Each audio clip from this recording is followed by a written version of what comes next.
Welcome to the Discovery audio guide to the north of Scotland and the Isles.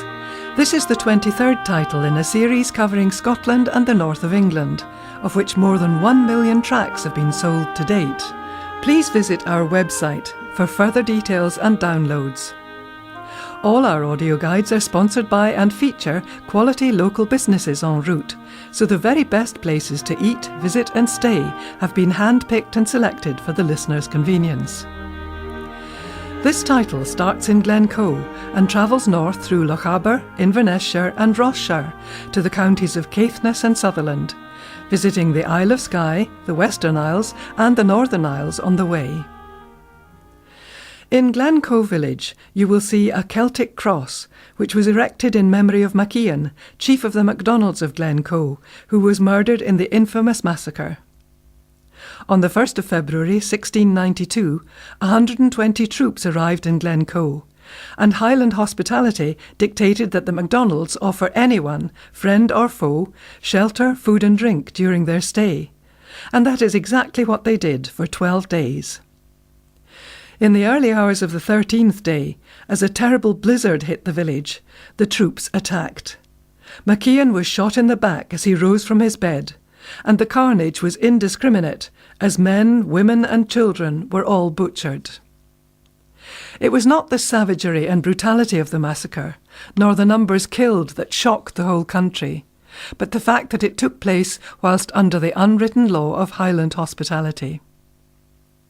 As you travel along the shore of Loch Leven, look out for a cluster of islands, the largest being the resting place of Macian and his wife, who were buried by their surviving sons after the massacre.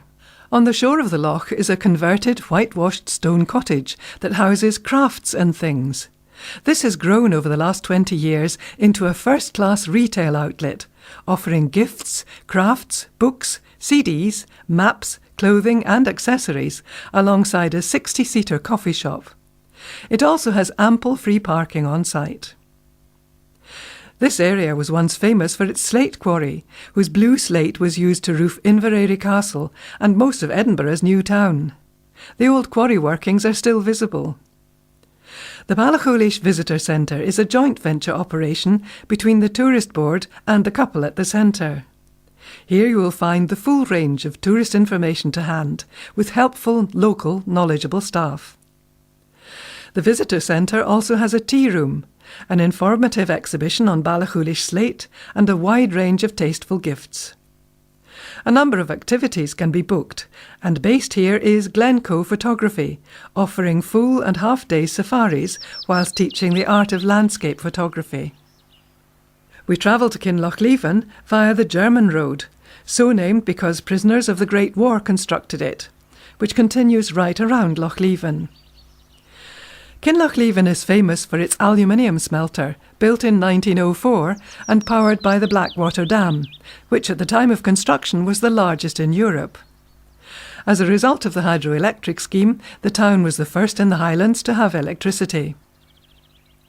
As you leave the village, you find the purpose-built MacDonald Hotel.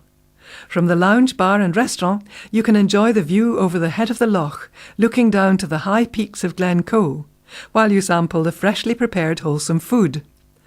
The hotel offers a wide range of accommodation options to suit all budgets, with 10 ensuite rooms, 9 all-season cabins and a campsite in the grounds.